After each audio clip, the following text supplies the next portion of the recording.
pledge allegiance to the flag of the United States of America and to the republic for which it stands, one nation, under God, indivisible, with liberty and justice for all.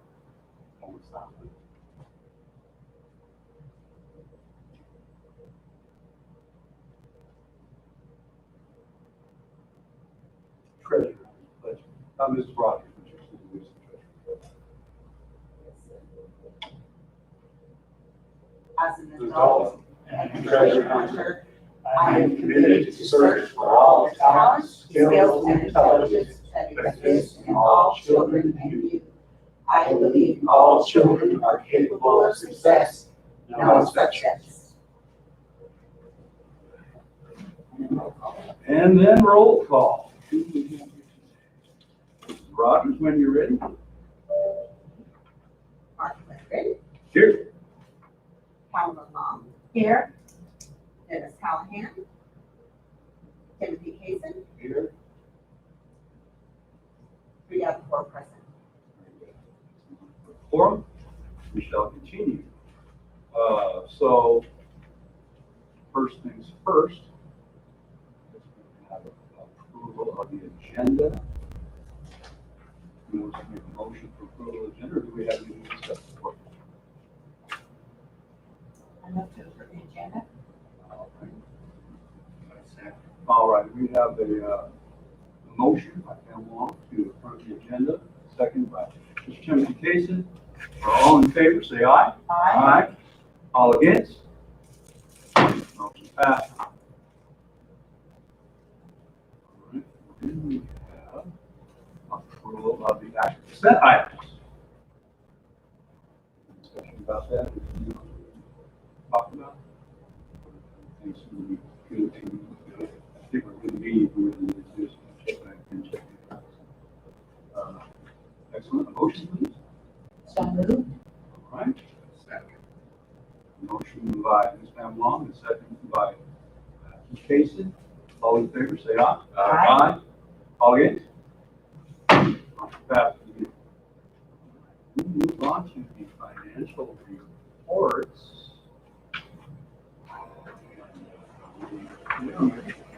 Oh, we're ready for you, Tim. We're running right along. We want to make sure. Let's go ahead and start with the grants report. It's fairly quick and simple.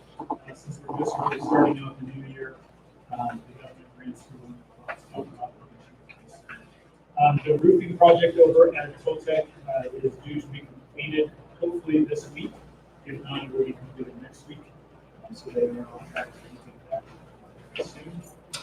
It does look good. The architect's been out there looking at things, making sure things are correct. And we were up on the roof altogether about a week ago, and it looks really, really well done. So Do I get a chance to go up there and take a look at it? Because I'm very, very aware of what they do and how they do it. if you would like to go up there, you certainly can.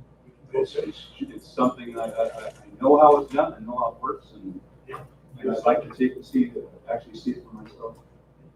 And not take somebody else's word for it. I'm not saying you wouldn't know, but the architects and people go up there, I want to make sure. You want to pause the meeting and go down? I go take my time. Just kidding. Well, yeah, but we will. We certainly. I want to get a time before we get together. Certainly don't. Absolutely. We can do so. The other projects that are going on with the school facilities board, the doors over at Toltec and the roof, the C&D roof, we have hazardous material testing being planned for that. Currently, the SFB has to approve one for the doors because it was not included in the original part of the project, so we're waiting for their approval so we can move forward with that. The same company will be doing that hazardous material testing so we can move forward on that. The assessment for the weatherization should be completed this week, and so we should be getting that assessment in very soon, and then the SFB can approve that, and then we can move forward with the design done after that.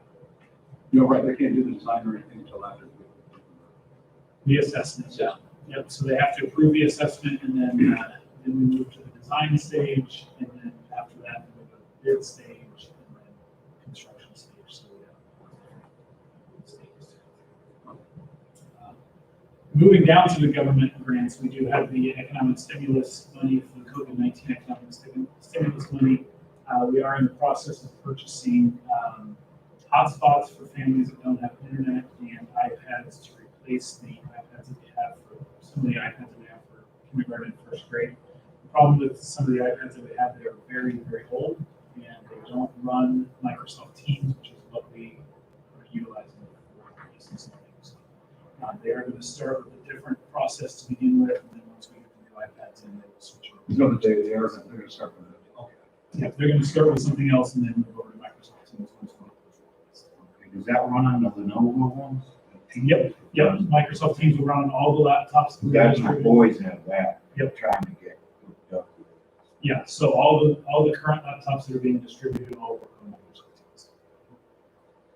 We were also doing salaries for additional training of staff. Also the salaries for staff to distribute that technology, which the parents have been coming and picking up, and then sanitizing equipment and supplies. And that's the major expenditures that we're utilizing that grant for. Our SROs have been hired and they are reporting to the schools very soon. And then we just completed all the completion reports for our entitlement grants for the year and got the rollover monies into the new year. And so I just spoke to Denise earlier this afternoon and asked her for a meeting to set up to be able to distribute or to put that money to use. So that's the grants report. And then if you move over to the budget report, I included both budget reports for the fiscal year 20 and fiscal year 21, just to show you the differences there. To show you, not the differences, to show you where we're at on both of those. I did not include the graphs this time, just simply because we're at the very beginning of the year, so they don't have a lot of meaning at this point in time. But I will be putting those in there in the near future. So you can see after we've gotten most of our expenditures taken care of for fiscal year 20, that we are now at a carryover of about $396,000. That will change a little bit with some transfers that still need to take place, but that's close to where we're going to be for our carryover, which is about $100,000 more than what we originally expected to be at when we actually did the budget. The amount of our budget capacity right now for the fiscal year 21 stands at about $603,000. That is going to change as we move forward and our numbers get more accurate as we move through, but that is where we're at right now. Any questions? It's good. Yeah, it's just, we're working. It's a little early in the game, right? It is. So, but yeah, it looks good. It looks really good. As a matter of fact, 100,000 more is really, put a smile on my face. So, yeah, much better. I appreciate it. Anything else you got to say? Anybody else got any questions? Okay, we can move on. Okay, discussion item D, school district bond. Mrs. Rogers. So we are taking an $8 million bond to the public in the general election, and the information pamphlet is attached. It's not completed in this attachment. The Spanish translation is not there, although it has been done. It's just not added in yet and that sort of thing. But I just wanted to bring your attention to page 2 after the title page, and that is, page 2. It says on the bottom, the statement from the district as to why this special bond election has been called. So this is where we gave clarification as why we need this bond, and I'll just go ahead and read it. The district serves the unincorporated Arizona City area and Toltec within the city of Eloy. The funding requested by the bond election is needed for renovation and maintenance of the district's existing campuses, as well as program additions to best support needs within the community. The Arizona School Facilities Board was founded by the Arizona State Legislature in 1998 to provide public school districts with funding for building and maintaining schools. Unfortunately, the SFB has more statewide school district requests and budget capacity, so it is unrealistic for the needs within the district to be fulfilled in this manner. For the reasons stated above, the district seeks authorization from voters to sell the bond.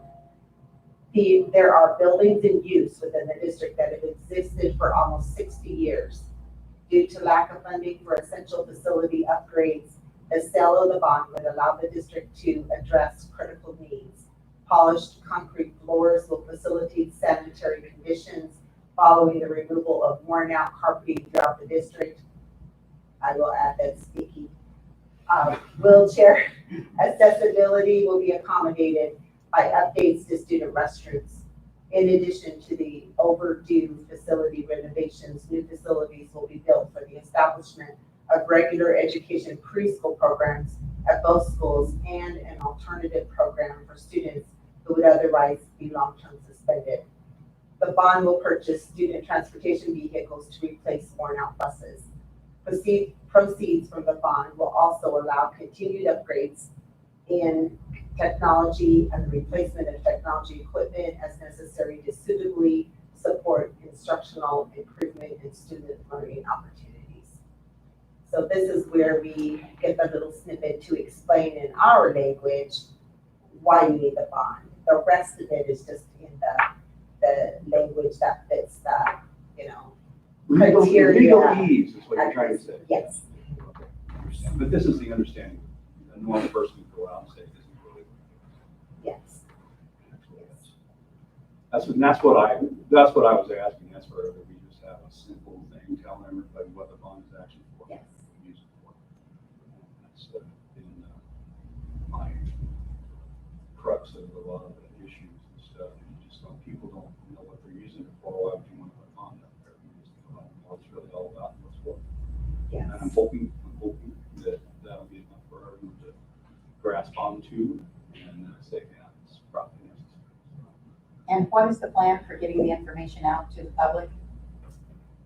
Are we gonna mail pamphlets? We're gonna put it in the Arizona City Independent? It's required to go, isn't it required to go in the city, or the paper record of the county? And then it's in the Yes, so the publish. VIP, which is something that is being published now, does have to be published in the newspaper. So I believe that's the 100 word. I have to look it up to know for So sure. there There are some regulations that we do have to put some things in the newspaper. Yes, and then our website, and then just pushing the information out and in every way that we can. Well, yeah, that's the whole idea. Put it everything we got, it has to be there so that it's easily accessible for anyone who wants to see it. And there's certain stipulations of what the district can expend on and what we cannot expend on. Right, isn't something like this, is a sort of slight synopsis and stuff, even when you're voting for something, isn't that real synopsis in your voting pamphlet? It should be in this pamphlet. And then when this pamphlet is provided to the public, the county office receives any pros and cons, and then gets that all printed up and is added in. So some things we do, some things they do this complicated, but we're not allowed as a district, no district who has a bond over it is allowed to use district resources to push it, so we can't really, like run off information and hand it out, can't use, our copiers or paper. Right, things we like can't, that. yeah, we can't. We can't pay people to, Yeah, Hold right, up just signs. pay people off, to do that. Yeah, basically you use newspaper. Right, get the word out. yes, What but about word of mouth? Can we say? word of mouth, Oh, you can say word of that. mouth is great, and then, we can, we have Facebook, full Facebook Right. pages, we can put them on community Facebook pages. Unfortunately, during this pandemic, it's limited, like, I would be happy to go to the Chamber of Commerce meetings and speak and things, but, things are kind of limited right now, so it's not a normal situation, but it is up to us to get the word out there. Yeah, and we just utilize what we can and just keep pushing forward. It will be wonderful for our community, it'll be great to keep these kids in school instead of, sending them to try to find some schooling and, at home or online, to keep them in an alternative program. It'd be great to get our kids established in preschool programs, get them school ready by the time they get into kindergarten. That will benefit them for the rest of their academic years. So, and then to get our nasty carpet out and be able to just mop and clean and steam clean the floors, that will be wonderful. Yeah, just, yeah. And get these little restrooms, accommodated to facilitate wheelchairs and everything very easily. And then our restrooms, especially at Toltec, are very, they're in need of renovation. Anybody else? So I think we can move on to discussion item C. This will read the TSD Policy Advisory Model 32, number 2. And Mr. Rogers, I'm sure you have the information on that. So we are members of the Arizona School Board Association, and this is Policy Advisory Volume 32, number 2. And there's some policy alerts and there's some regulations. So typically we do a first reading and a second reading. At the time of the second reading we adopt, but there's some regulations that we need to go ahead and put those in because they're already busy law. So, or they will be this month. And so what you're going to see is I have explained in here that some of this is in here for the first reading, and then you'll see some, for instance, policy GCQE, retirement of professional and support staff members. That's here for the first reading. Policy BEC, executive session and open meetings, that's here for the first reading. And although there's been some additions to executive sessions to be able to talk about safety in a pandemic, when I tried to pull that off of the state website, it had not been updated on there yet. Right. So, but it should be any day now. Maybe it has been today, but that's for a first reading. You see the regulation GBGBR, staff personnel security and safety, that's actually going to be an action item. So we're gonna pull that off of the first reading and put that in action. Policy IHA, basic instructional program, that's for first reading. Regulation JICARB, student dress, that's an action item. Policy KB, parent involvement in education, that is for first reading. And then regulation KIRB, visitors to school, that's an action item. So the regulations have been pulled off of this to push through tonight because, they will be law and they're pertinent.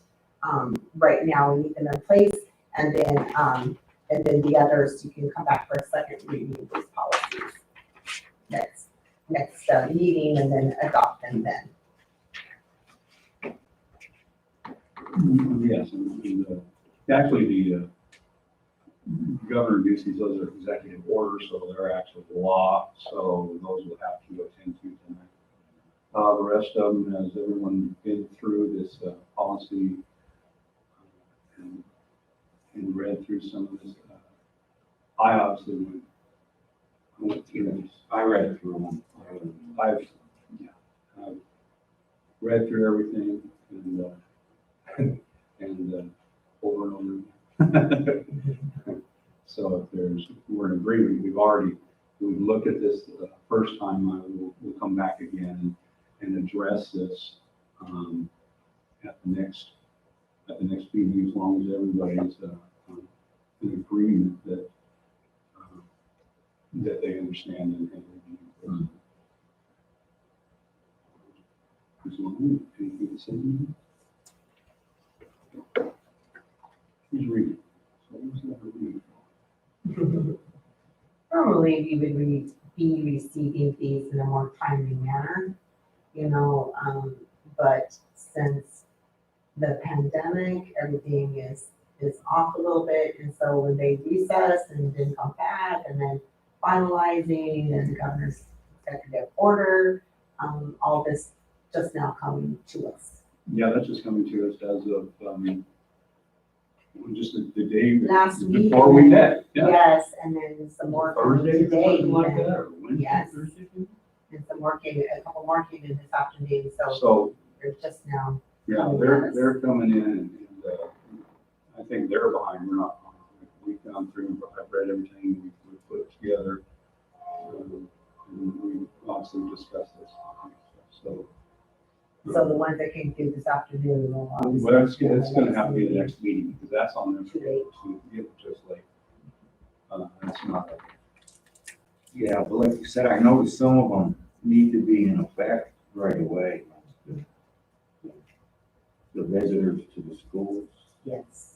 the student dress was talking about the wearing masks. And that, so. Right, and that's what we're working on today. That's. And then, what- and personal security.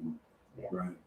Right, Yes. again, that's what we're voting on today. So the rest is The rest we can review here. review again, we'll look at it, see how, and make sure that we all understand what we're looking at, what we're dealing with this time.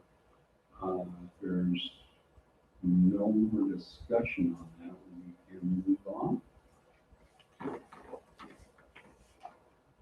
And next is a call to the public. Do we have anybody call to the public?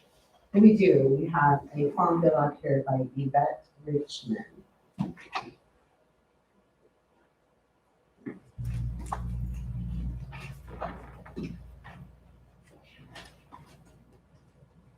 Hello. Hello, you have read the CH Public Participation Board Meeting and signed that in? Oh, yeah.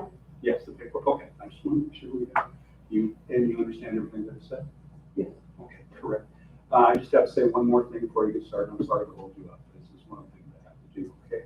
Any person wishing to address the governing board at any issues within the jurisdiction of the governing board policy may speak at this time, subject to reasonable time, place, manner, and restrictions.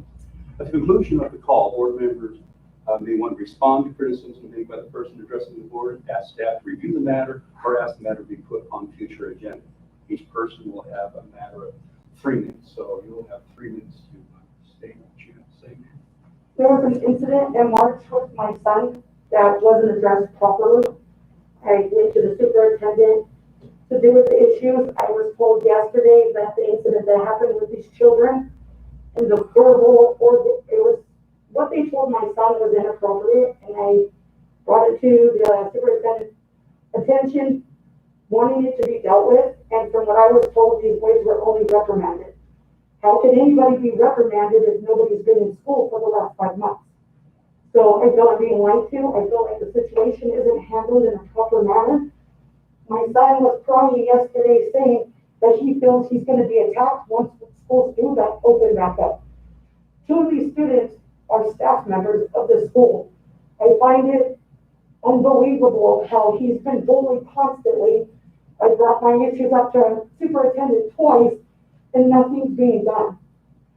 I don't feel that my son going to school, other than a pandemic, is not safe there. He feels that nobody listens to him because, I'll say, my son's not perfect. He is a handful. But what he was told by these other kids, honestly, you as parents would be mind blown. And something needs to be done. I don't know how else to do this. I went through the channels, principals, teachers, superintendents, and I don't find the outcome acceptable. All right. Well, we have, because of the pandemic, everything's been Yes, I shut get down. that. I'm not trying to make an excuse Yeah, for I anyone, I'm just saying that's the way it went. You're coming to us at this time, and I will ask that it be looked at again, and as a matter of fact, I would ask if you, Ms. Narda, and Mrs. Rogers, and you meet, not on the phone. No, I came in on March Yeah, fifth to talk to our person. and I want you guys to try and address this again. Okay, I will look into it myself. I will be, whenever you guys discuss this, I will make sure that I'm personally called so that I get an update on it myself. thank you. Okay? Yeah. All right. May I say, it was on March 5th, so there was some time before, the recommending before spring break. Okay, again, like I said, it will be addressed. Okay, We'll make a time for you, okay, and we'll be coming and talk to you, and we'll try to resolve this as best we can. I do not condone bullying in any way, shape, or manner Yes. on these schools. I don't either, I think it's, Okay, so we're in total agreement. I don't condone that. And if I find any issues with that, like I said, it now will be addressed, and all information will come through me. Okay? okay, thank you. Thank you. Thank you, ma'am. Thank you. Thanks. Yeah, you can. Can we get there?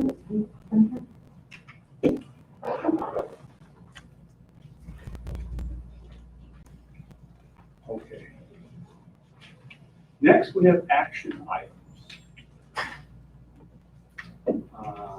Number one, obviously, the regulations to align with Governor Ducey's executive orders. This is what we were speaking about earlier. So, Mrs. Rogers, help me with this. So, the regulations that, board member, Kaysen referred to, the GBGBR, the staff personal security and safety regulation has been revised. The other two regulations are new. So these regulations were also, went through legal with, Abdal and Shumway, attorneys at law, and were updated to match specifically, Governor Ducey's latest executive order. And they pretty well match up, all three of them. Yeah. And read through them, and every one of them matches up together. So, in conclusion, does anybody else have anything to say about this? If not, I'd like to have someone make a motion that we obviously, it's already law, but that we recognize it when we adopt it, or as we adopt it also. So anyone make a motion? I motion to approve the regulations aligned with Governor Ducey's executive order 2020-51. Thanks, sir. You get a second? I guess I can second it. I'll second. Oh. There's three of us. I'll second. I'll second. All right. All in favor, say aye. Aye. All against? Passes. We're moving to the back to school plan. Mrs. Rogers, that's quite the, Yeah. yeah. Those took a few hours. Ate up most of my weekend. But this is just basically compiling something you've already had with synopsis plans before with the closer, the principles, the presentation, some of the stuff we've already discussed. It's just compiling it all together and then adding the Arizona Department of Health Services benchmarks, adding that information in here. This plan that you officially approved tonight will be added to our website, and this will be what the state uses to see that we're doing everything possible to provide education during this weird time. So if you look at page 2, after the title page, most of this stuff here on it regards the state executive order, or references the state executive order on July 23rd. And then after that, it's the instructions of the ADHS, which is the Arizona Department of Health Services. So we just go through what they have come out with. Now, we've been waiting for this for quite a while, so now we have waiting for this guidelines. way too long, way too long. Because what it says in there is the same thing Yeah, we've already discussed and known about from. So. and we've been waiting for this. Otherwise, we could have had a plan before now, had it all put put together, but we knew this was coming, and so we were waiting. So their benchmarks, basically they're in, you have the minimal spread and moderate spread and substantial spread. So I'm at the top of page 3. And then if you look at the school learning scenarios, which is down to the middle of the page, scenario 3 is virtual or on-site supports with substantial or community spread in one or more of the benchmarks and or large scale or control. This is where we are right now. We have 2 of the 3 categories are in the red. So we are not, there's 3 categories and we are in the red in 2 of them according to, health services. Scenario 2 is when all 3 benchmarks are in the minimal or moderate categories and sustained transmission with high likelihood. Then you go to the hybrid. So that's when we can start officially bringing students on campus to start learning on campus, so we can have both in operation. Scenario 1 is traditional. That's where we would say, come on back. Now, I foresee that this entire school year, if not even further than this entire school year, that we will continue to offer, learning within the home. Yeah, learning within the home. If they want to stay home, if they're not comfortable coming to school, that's okay with us. So our current numbers, we are, the 3 categories is cases, the number of cases, that's actually minimal for Pinal, according to their records. And then the percent positivity, that's substantial. And then the COVID-like illness, this is the hospitalization, that's substantial. So those are the 2 of the 3 that, why we are in scenario 3, okay? Now, I do want to say that look at page 4, but in bringing this all together, we say that we're providing the devices, we want students to learn in a safe environment. It's not safe to bring all the students to campus right now, but we also have the obligation to provide education for these students. So in recent meetings and this week, and we're trying to figure everything out and get everything, ready. Those students that we have, for instance, the students that we have that are disabled, they might be nonverbal. It would be evident that they would not be able to be successful sitting at a computer. We are going to bring those students in. We are going to bring them in. I mean, we can't educate them any other way. So there'll be staggered schedules and such to accommodate education for these students. Now, that means in special education, students were required to provide transportation. So some of our buses will be running to bring these students in. This would be some of our self-contained classrooms, including preschool, which our preschool right now is, for the those that have an IEP, they do have some. So those kind of things. Then let's just take the typical student, which we have a lot of students in our district that either fall in the ELO category or fall in, poverty category or our foster children that fall into those what they call risk categories. All of the staff, the teachers and paraprofessionals that are working with the teachers are being trained to be on the look for, watch for any student that might be struggling. So you don't just keep moving the class along. If 95% of them are going okay, those couple that maybe, or 1 or 2 or whatever it is that are struggling, whether that be academical or whether that be mental or emotional, if they're having some difficulties, then we will immediately, as soon as that's noticed, or as soon as the parent tells us, or the student tells us, or it's noticed, we'll be reaching out to them to try to accommodate them. So it might mean some computer meetings with different personnel. It might mean bringing in the student, for a day or two or for some hours or whatever. So this is what we're doing. We are accommodating the safety aspect during this pandemic by providing devices, by providing hotspots, but at the same time, we're looking at every student on an individual basis, and whatever their need is, we're prepared to do what we need to do to help them be successful as a student. On the flip side, we have the hotspots. We have been an issue, and the hotspots are, at this point in time, Dave Griffiths and Tim have been working with T-Mobile, is the one who's working. So Monday afternoon, I found out that they were saying that I was informed that they were saying that the second company they send them to be set up was 2 to 3 weeks behind.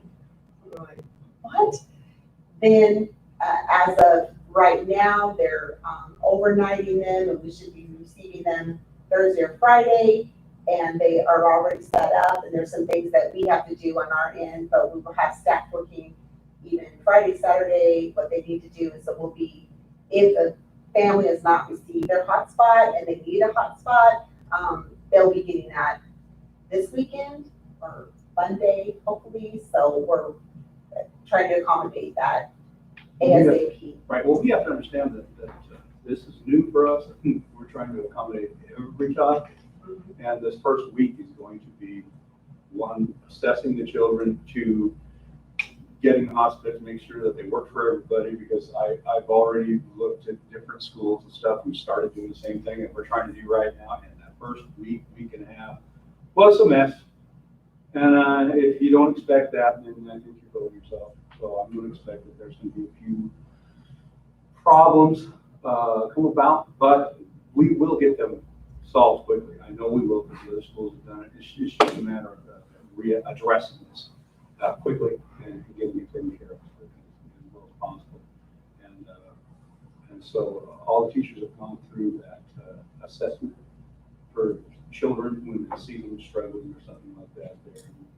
Yes, if you will, this is the emotional, if you look on page 5, it's trust. If you look at social emotional support for students, it's the third bullet point on page 5. The staff is being trained in the trust-based relational interventions, TBRI. And so this is a component that we were lacking in the past, and so to be able to add that SEL, social emotional learning is how it's kind of usually referred to be able to add that at this time is so pertinent, but we've been trying to get there for a couple of years now. It's just there's been so much to do and to catch up on the curriculum and the staffing, but we're there now, and so staff are being trained. So for instance, our school disciplinarians, their focus is going to be this TBRI instead of typically what was being done in the past. And so, yes, we have that social emotional learning piece in place at this time. I know I saw it in there, I just got to open my mouth. It's just important to me because of the kids and the time, what we're going through right now. So I'm just hoping, I want everybody to know that this is what we're at, and we want to make sure we take care of it as quickly as possible. I will say this also, since you brought it up, that we have been trying to hire a counselor, but we have not been successful so far. There's just such a shortage in staff. Well, I've been talking to my daughter, and she's available. Really, She would be too. yeah. Sort of come back to us in about, 8 years? Yeah. If I go to college quickly. She does. All right. So, anyone else? Any more discussions? Back to school plan. Anybody going to make a motion for the approval of the back to school plan 2021? I will make a motion to approve the back-to-school plan as presented for the 2021 school year. That's second. All right, so we have Pam Long who made a motion, and Tim Kaysen who seconded it. All those in favor say aye. Aye. All against? Motion passes. Moving on to the COVID-19 insurance required forms. Are all the schools doing this?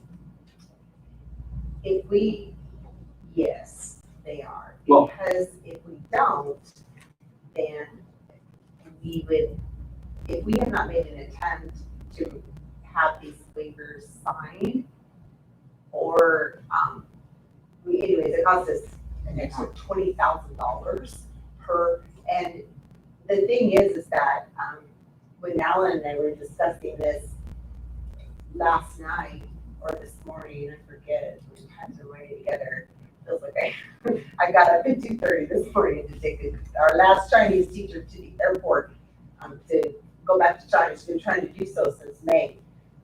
And by the way, her ticket cost her, $6,000. Oh, my. $6,000 to get back to China. One way. Highway robbery, or skyway robbery. That's skyway. Yeah, skyway robbery. So on these two separate forms, how are we getting them to the parents? Are they gonna do it when they pick up the device for the students? No, no, because so these forms will be required before a student is allowed to come onto campus. So in these situations where we have these students, special education Yeah. students or other students that are coming on campus, they would be, the forms would be presented then. Any student, if they're coming on for testing, if they're coming on for anything, staff, children, everybody, these forms will be required. So, but when I was talking to Alan, one of his board members brought up the fact that she says, everywhere I go, I have to sign a waiver. She goes, I probably sign 4 or 5 a day. I said, that's a good point, So it's just for insurance purposes and what we're required to do at this time, or what we're advised to do.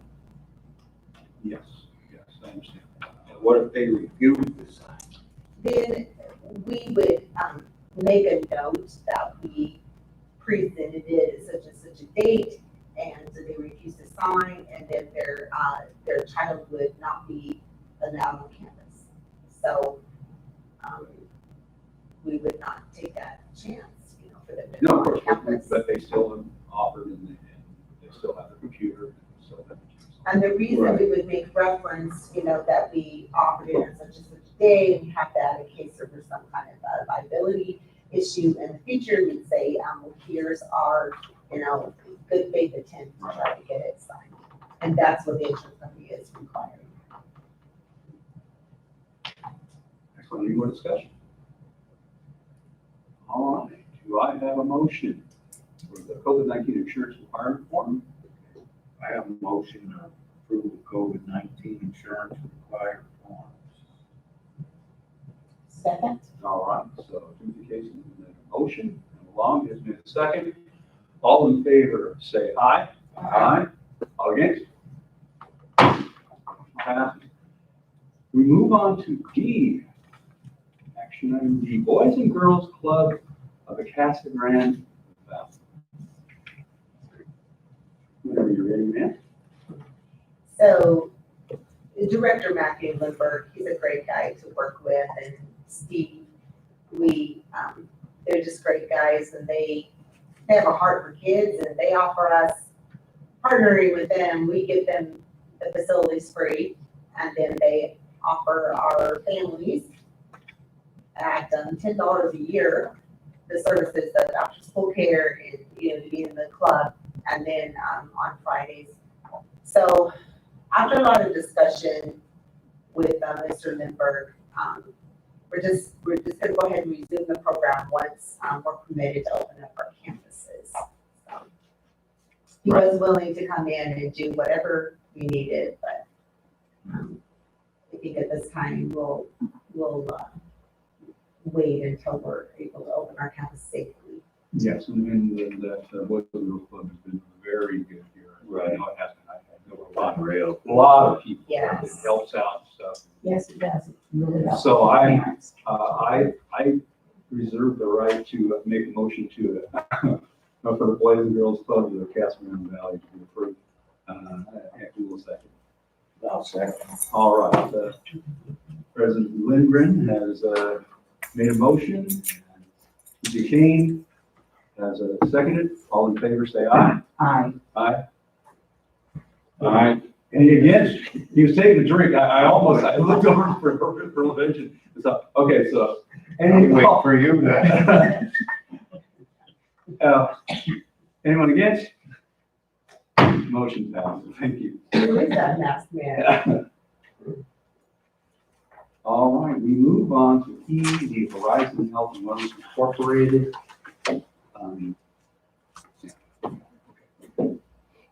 Of course, we call in Horizon whenever we've got, a situation where a child is in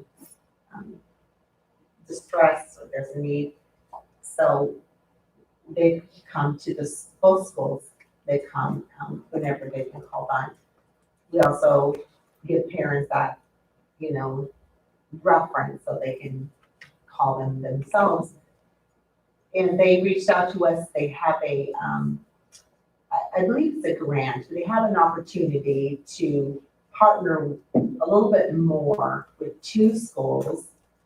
And at first I understood, they said the district and everything, but they were still saying Toltec Middle School. So to get all the way down to it, it really wasn't for the entire district. It was just they don't have a staffing for both schools to do this. But they have another school that they chose, and then they chose Toltec Elementary School to have a couple of staff members to offer their services. The student has to meet their criteria, which means they have to be on one of their criteria, they have to be on access. And then, of course, the services are free, and then they would be coming in and providing the counseling for these students in need.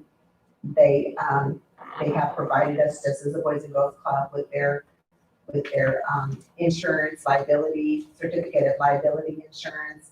And it's basically just to help meet some needs of our students, to take them upon their offer, which was a great thing to have in place. Unfortunately, it's not for both schools, but we'll take what we can get, that support that we can get. So it will be good. They will, they'll abide by, you can read in the agreement, everything's confidential and everything like that. They're professionals, so they're just offering some more support to one of our schools. But we have support from them for both schools. It's We just, do. this is In This is crisis just- situations. right, and this is just something that they come up with where they can come in and intervene maybe before something really happens, Well, or is it kind They of? can come in and meet with individual students that need their services and do so free. So they would not just be responding to a crisis situation, they would actually be coming in on a regular basis. Oh, more proactive. Yes. That's good. Is this geared towards behavioral? Yes, the emotional and Right. mental. Yes.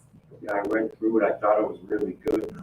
Unfortunately, it couldn't be for both schools. Yes, I was disappointed, but I made sure that they revised everything, that it did say just, for one of our schools. So, but we're especially without, counselor and all that, it's good to have some. That's exactly what I was thinking. So it's a good offer because of that, and then the other thing is, it gives us a chance to look at it and see how it actually works. If they offer it again, if it works really well, I would just jump on it again. Hopefully we can do it for both schools. But at this time, we're glad that they offer something like that, at least for one school. So I will say that, I said that they'll respond in crisis, so we always work with professionals. So let's say that a student has been assigned counseling by you know, an agency like this or something, we do accommodate them when it's not a pandemic, to come into the school and, give them a place to be private with a student, you know.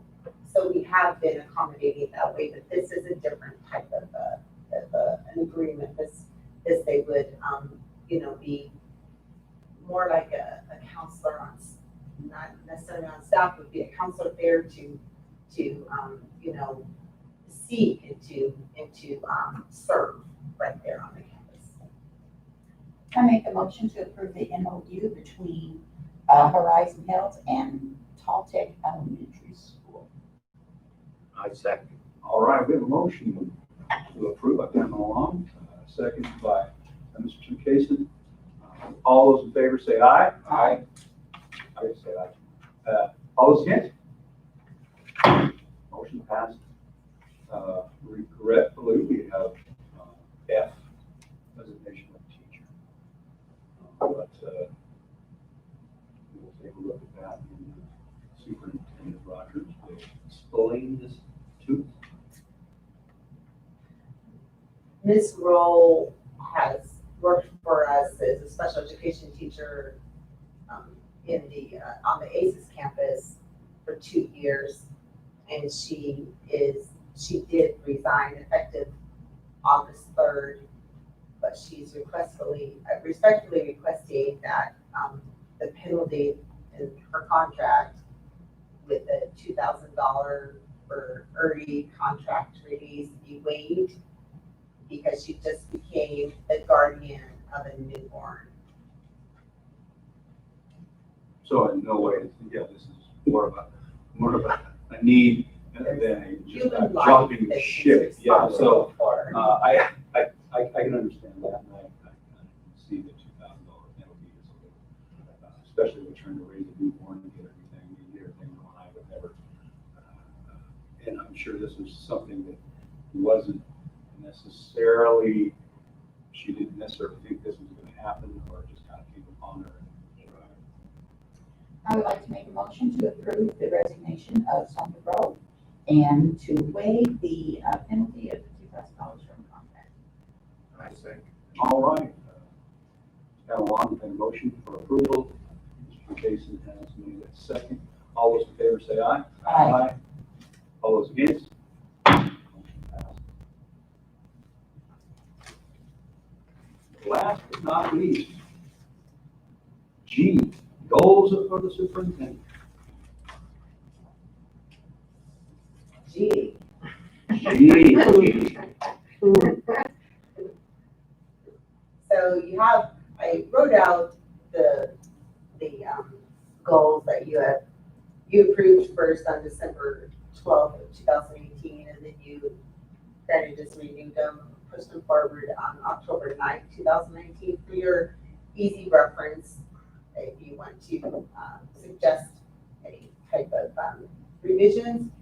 And then in looking at the law, there's on the revised statute 15341. We have the addition, just saying that there's, if you look at it's attached, but if you look at 39A, part of it is to be on the statewide testing results, but of course there was no testing last year. And then 39B, a parent guardian survey, and 39C, a teacher satisfaction survey, and then the goals on 39D. Okay, well, we don't need to put any more duties on you, so I would like to make a motion to approve the 2021 school year goals composed for the superintendent. I second. All right. You have a full plate. Okay, how long did they? All right. So Pamela made a motion, and then we have two cases has seconded it. All in favor, say aye. Aye. All against?